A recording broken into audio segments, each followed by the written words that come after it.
This is what hypnosis sounds like with a 90s trance flashback.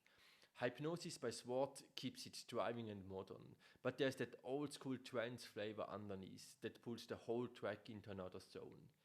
Maybe it is because I still love the 19s trance sound, but I love this track really much. Do you hear that 19s in this track?